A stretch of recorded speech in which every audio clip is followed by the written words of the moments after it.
It's about how can we live in between the goals of a business, whether it's cost, whether it's revenue, whether it's risk mitigation, you name it, and the people that actually are in place to accomplish those goals, where the next few years are going to go. And that's change in terms of how employees like to do their job, how and when and where they like to work, how they like to interact with other people. And again, how does that map back to the goals of the company, I think is the real challenge, specifically tech, that have gone through a series of very public layoffs. And that's a terrible thing. But at the same time, I often wonder if it wasn't those specific brands that are often talked about in the media anyway, would it be as big of a deal? Today's episode of the HR L&D Podcast is sponsored by Deal.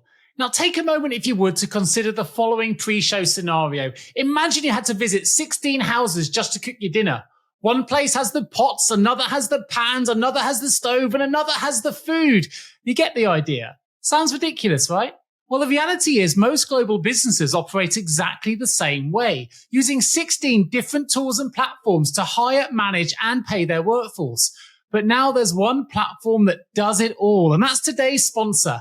That's Deal. That's DEEL. And Deal is the all-in-one platform built for global work. So whether you're an enterprise business, a small company, or something in between, from automated onboarding to performance assessments and beyond, you can manage the entire worker lifecycle all under one roof. Hire and onboard talent in over 150 countries, or run payroll in over 100 countries. Even offer competitive benefits, equity, and equipment. With Deal's industry-leading suite of HR tools, payroll solutions, and compliance services, you can scale globally with unmatched speed and expertise. So are you ready to transform your global HR system? If you are, click in the link in the show notes to book a demo with Deal today. That's DEEL. Welcome to the HR L&D Podcast, where we explore cutting-edge HR trends and best practices with top leaders who are shaping the future of work. Hello and welcome back to the HR L&D Podcast. My name is Nick Day, CEO at JGA Recruitment Group, and we are specialist HR recruiters. Remember, if you do enjoy the show, please do share it with all of your HR colleagues and friends. Together, we can really raise the profile of HR for everybody. Remember to subscribe, remember to review if you get a moment, and you can access the show on multiple podcast platforms. Now, today I'm joined by Sean Winter, who's SVP for Strategy and Customer Experience at LumApps. For those not familiar, LumApps is an employee experience platform that aims to engage employees through personalized and smart communications that really empower the employees to do their best work, something I know that all of my listeners are very passionate about achieving for their own workforces. Now, Sean has a proven track record in building and leading teams to drive growth, and he's a trusted C-level consultant and seasoned customer success executive with a strong track record in tech, people management, and change management. So he's going to speak your language today. And in fact, today we're going to be exploring the current state of employee engagement in the workplace. This is a key topic and a key challenge for many of my listeners. So today we're going to discover the trends that are driving innovation in this space. We're going to learn exactly what is working, what is changing, and what is involving the employee engagement technology space so that HR leaders like you can really understand the steps you need to take to ensure that you're really delivering an engaging employee experience within your organization. So without further ado, welcome Sean to the HR L&D Podcast. How are you feeling today? Thank you, Nick. I am wonderful. How are you? I'm very good. Excited to have you with me today. I'm going to start my first question. To be here. Something I ask all of my guests, which is this: what do the words human resources mean to you? Yeah, it's certainly a phrase that is going through a lot of change and has gone through a lot of change in the past few years. I think for me, it's about how can we live in between the goals of a business, whether it's cost, whether it's revenue, whether it's risk mitigation, you name it, and the people that actually are in place to accomplish those goals. And I know that sounds way overly simplistic. And as you know, it's anything but simple. Sure. But I think that's where I see the really interesting parts of this space is that people have very unique needs around what they're interested in, how they like to work, how they like to be aligned with maybe a company's mission, vision, et cetera. The company has very specific goals, whether it's to shareholders, investors, to themselves, et cetera. How do we merge those two worlds together into something that's positive, into something that's interesting, and into something that, I guess, delivers on the needs of both of those parties? No, I think this is something we're all trying to find the how, right? So I think there's a different answer for everybody depending on your organization. But interestingly, we're going to talk today about productivity and engagement. We've seen that space change significantly as well and continually evolve. We used to think there was, I would say, a one-size-fits-all approach to employee engagement, right? We give them a good salary, we give them a basic benefits package and some annual leave, and we're good to go. It's now down to the employee. We've seen that turn on its head. So tell me a little bit about the current state of productivity, how that relates to engagement, and I guess where are we at the moment in this new world of work in relation to employee engagement?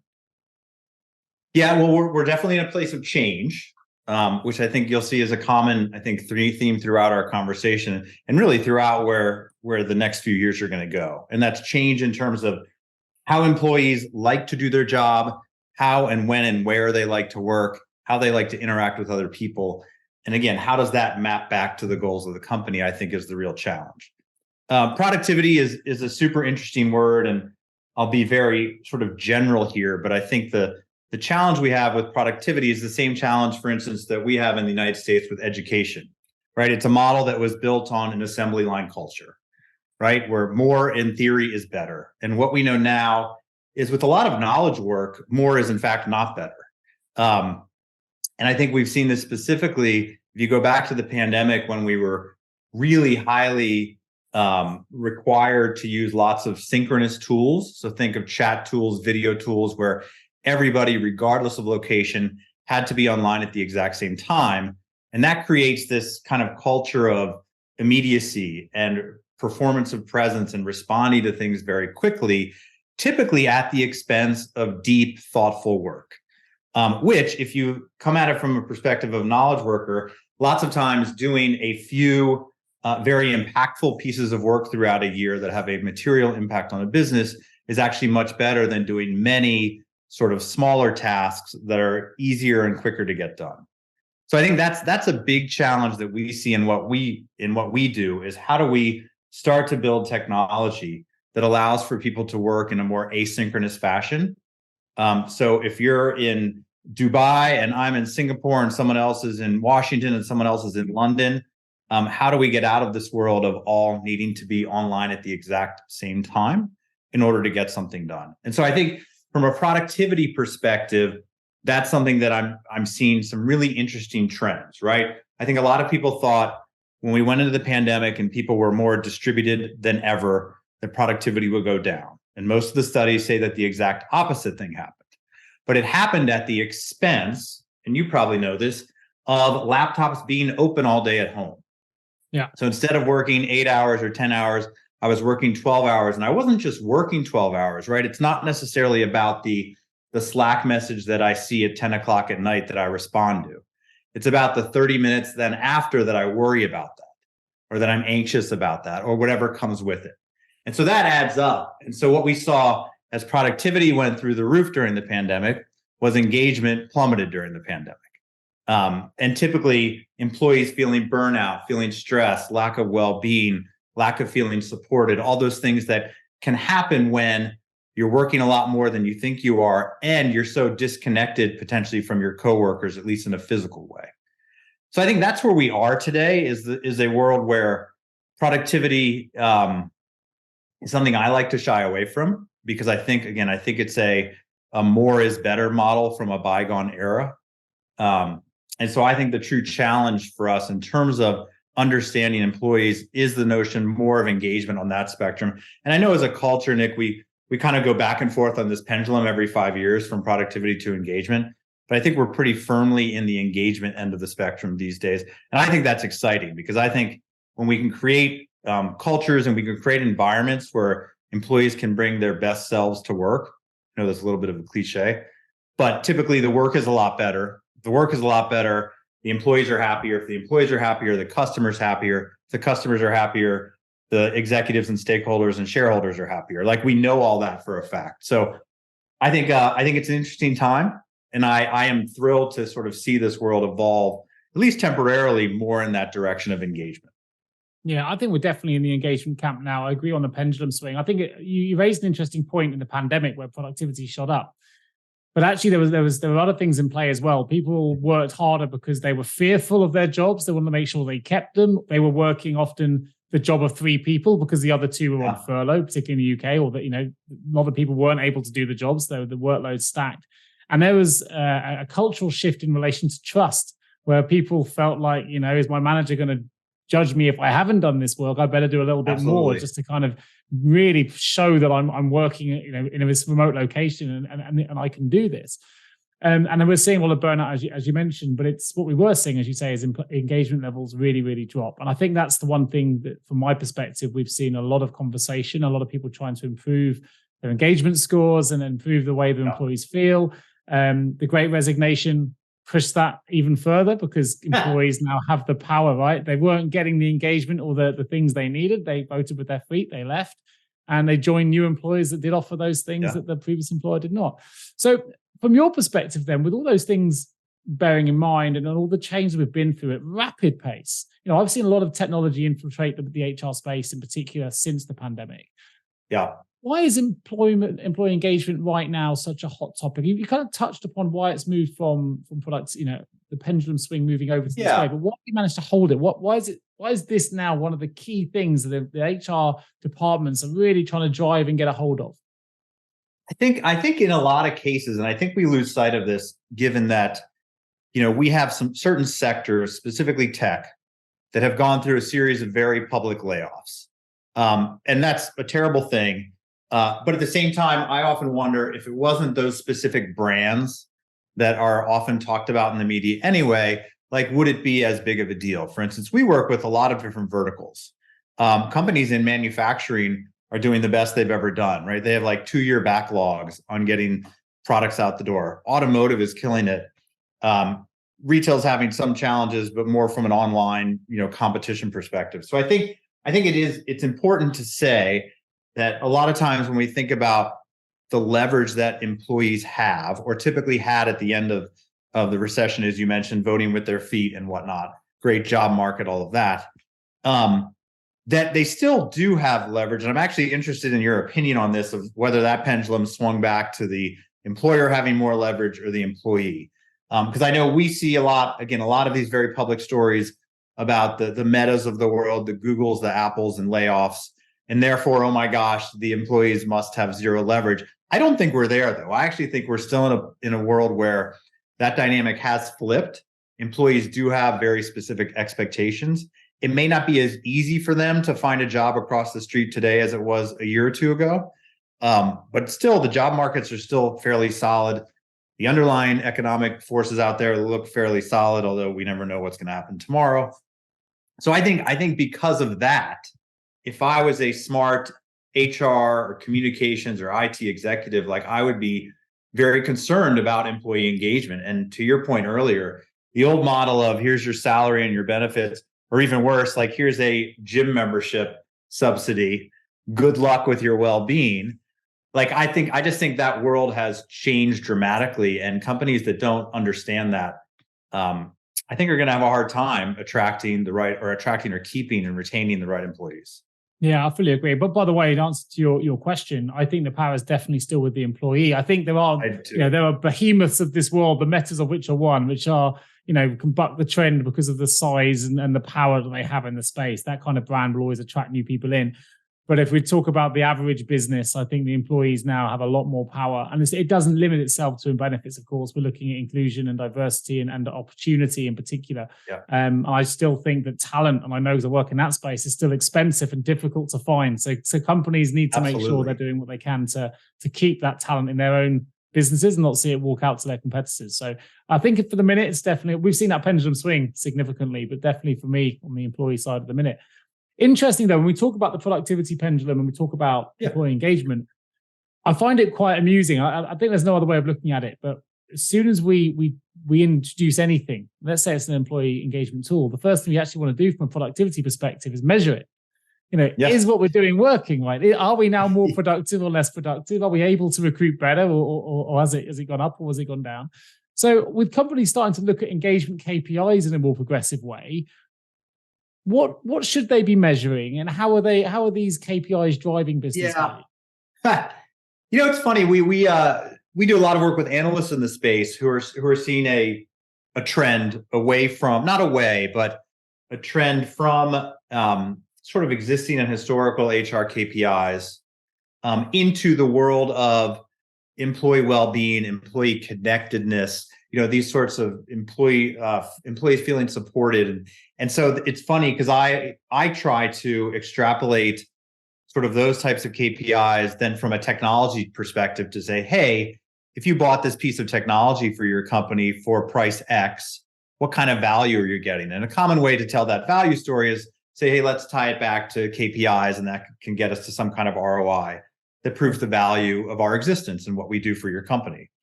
And so this one's been a really interesting one because our analyst friends tell us that every big company is asking this question, that we need to evolve our HR KPIs into this place of sort of engagement and sort of these sub-engagement metrics, but they don't yet know what good is, right? So we could say employee well-being should be X, or it is X because we bought a tool and we did a survey.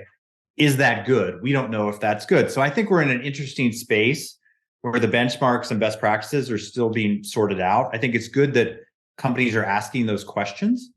And we're starting to see a lot of our more progressive customers come to us and say, using your technology, how can we measure X, Y, and Z?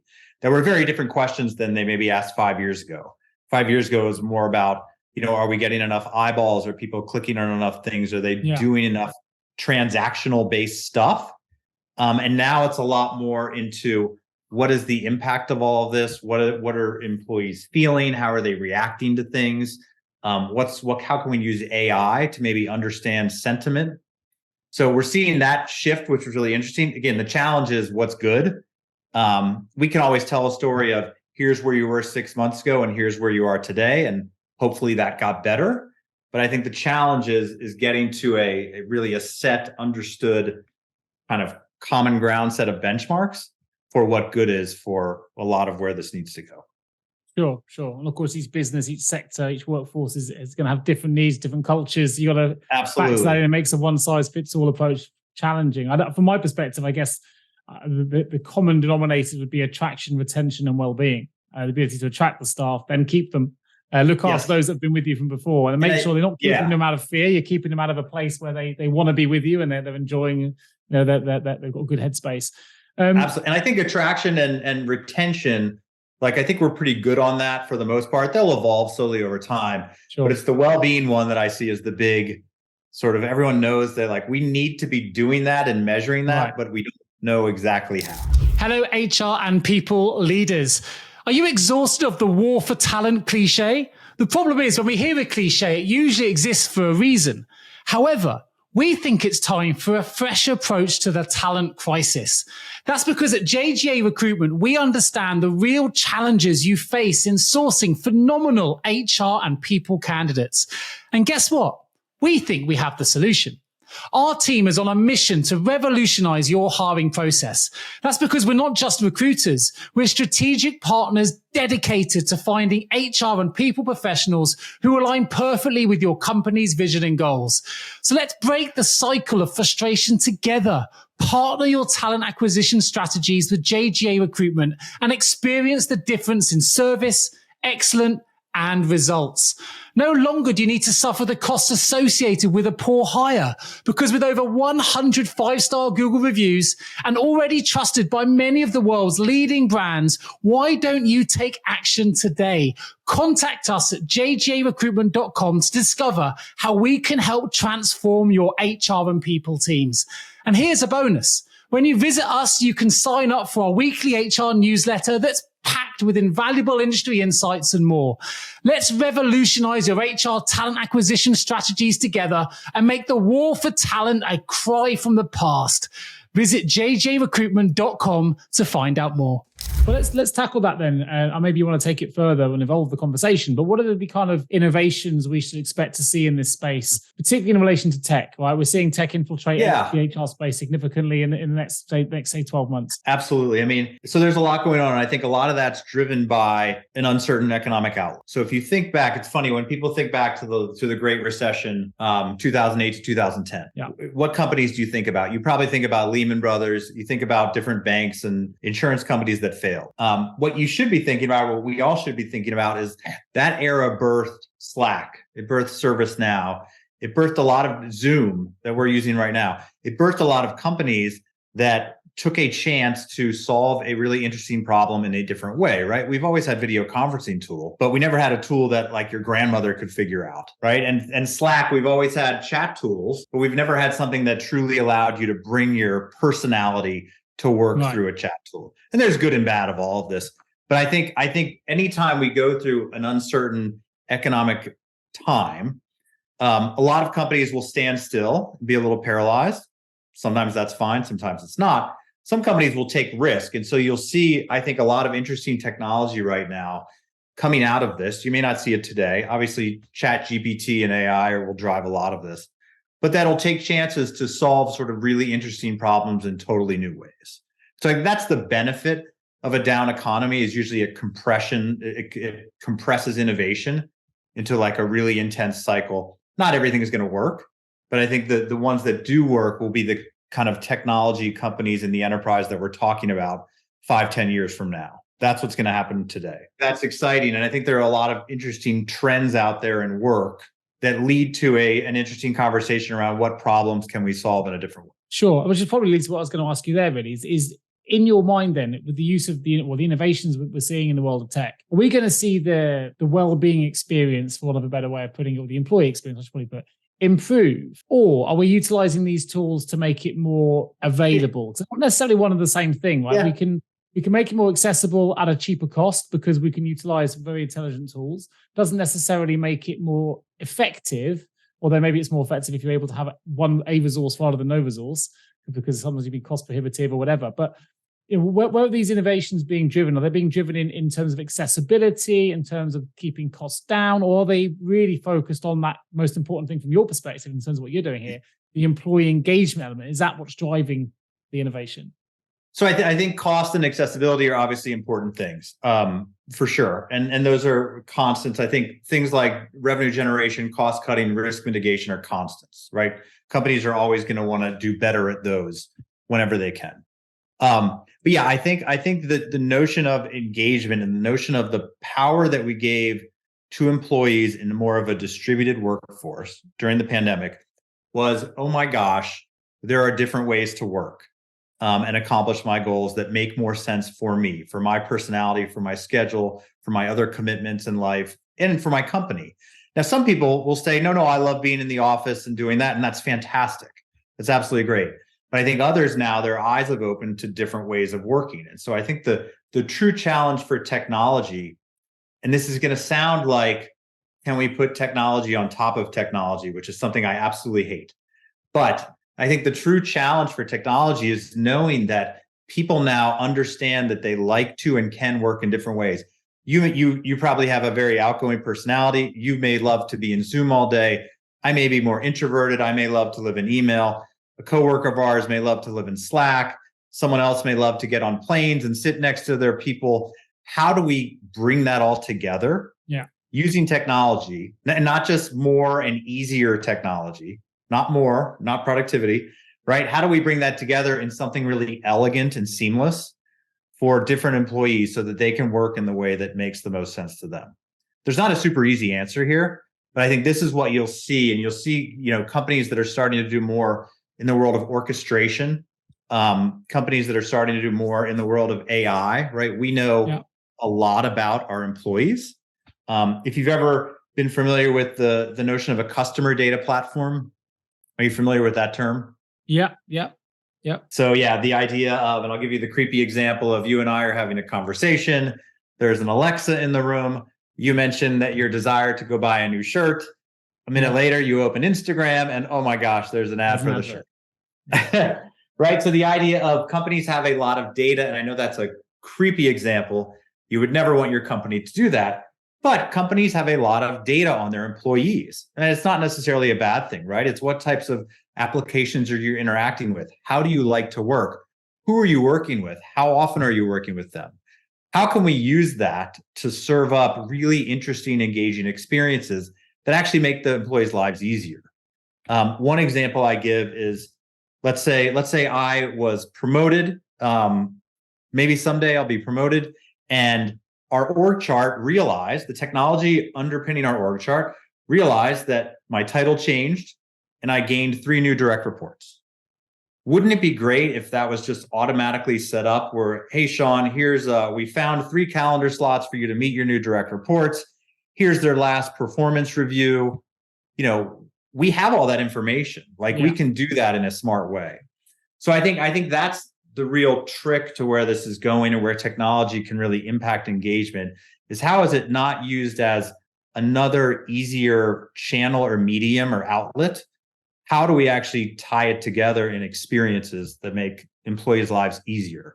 Not necessarily more productive, but easier and more engaging so that they just get more out of work. No, I think it's important. I think it links to your mission statement on your website. I'll put a link for those interested in the website in the show notes, which is LumApps.com. But your mission statement says that your business endeavors to help employees to meaningfully connect with their company, to feel a sense of place, of purpose, of belonging in this digital world. So let me ask you, tell us a bit more about LumApps, what your business is about, and most importantly, how you're managing to achieve that, because that's not an easy task. I get it's a mission statement, right? But it'd be great to hear about what LumApps are doing and tell listeners about your work. Yeah, so we offer what we call an employee experience platform, which is a modern day version of an intranet. So there are 2 components to this. One is a more traditional digital company headquarters. So a place where any employee can go to search for content and people, to read company news, to be aligned and understand what's going on. All that sort of traditional, if we can't all be in the same building, how do we present our culture in a digital way? It's highly interactive, that's social, that is targeted and segmented so that I see what's important to me, but I can easily engage and connect synchronously or asynchronously with people I may know or even people I don't know. Let's say you and I have a common interest. We don't know each other. We're both interested in Java programming. Let's make that connection very easy online. So I think that's the traditional piece of what we do. The second piece that we're doing a lot of now that we're investing is this notion of more of an employee specific headquarters. How do we create technology that is one-stop shop, single pane of glass, where an employee can go to start their day? And it aggregates, in theory, it creates these elegant experiences around all the things that you need to do today. And the end goal, again, is how do we take all of and I hate to use the word mundane because it's not mundane, but how do we take all of those tasks and activities and content that you need to read and consume? How do we centralize that and make it really easy and simple so that you have more time to do the deep work, which in reality is really what drives productivity and drives the company results that you're going for? So that's the notion of what we're really building now is what does a modern, almost like a dashboard type experience that exists across any platform, any browser, any device, where an employee can pull in all the necessary tasks and events of their day very simply from any other system.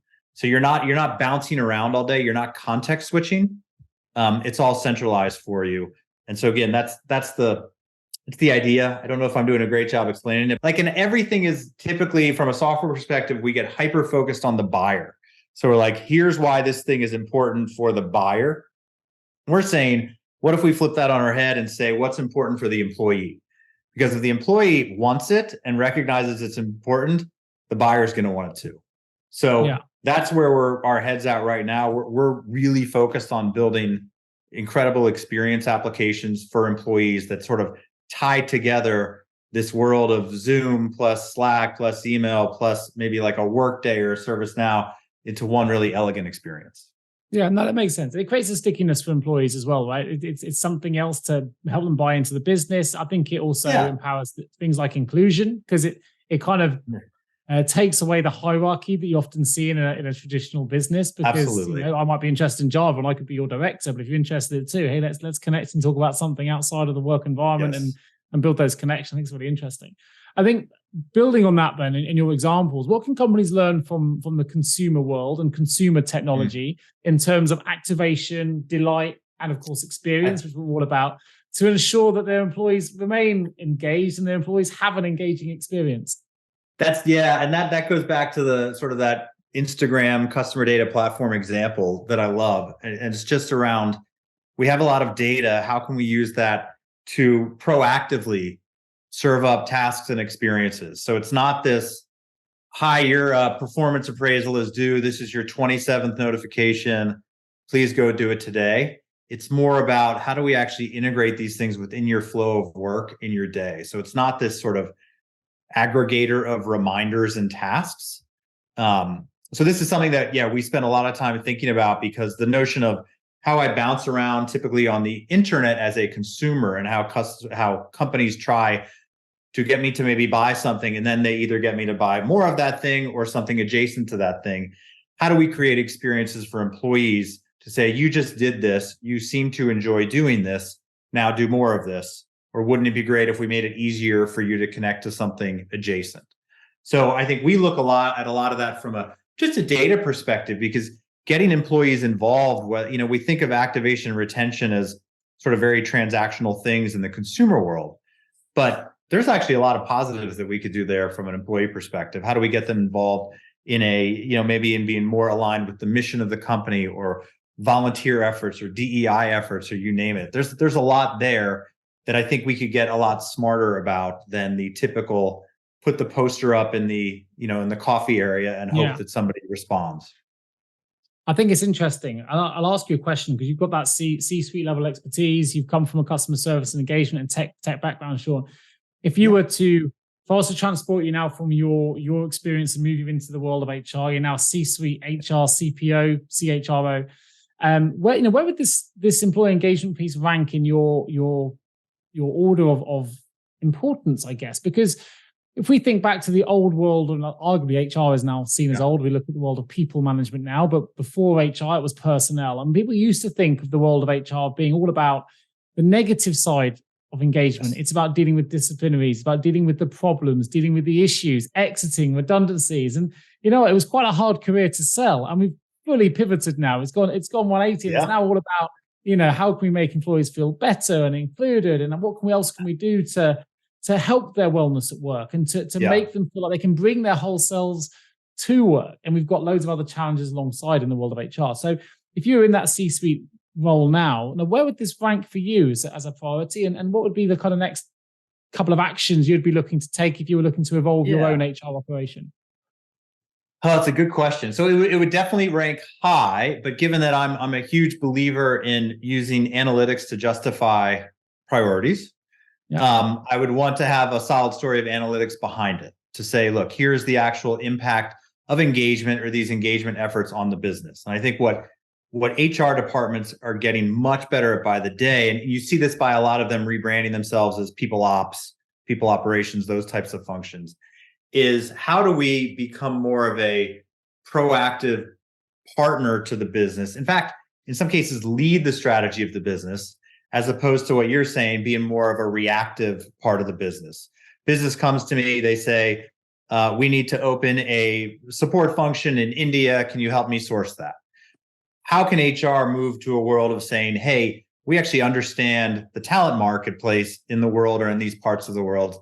We think you should do this. Here's how you would go about doing this. And here's the impact that would have on the business.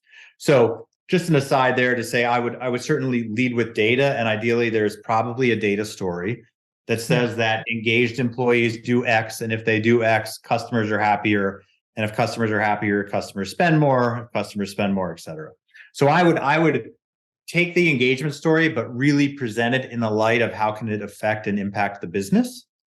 Then I would also just make the case that, hey, keeping an employee is a lot cheaper than hiring a new employee, especially in this market. So I think those are two things I would look at from the perspective of why do I think this is important. Number one, tie it actually back to business results, which I think gets easier by the day.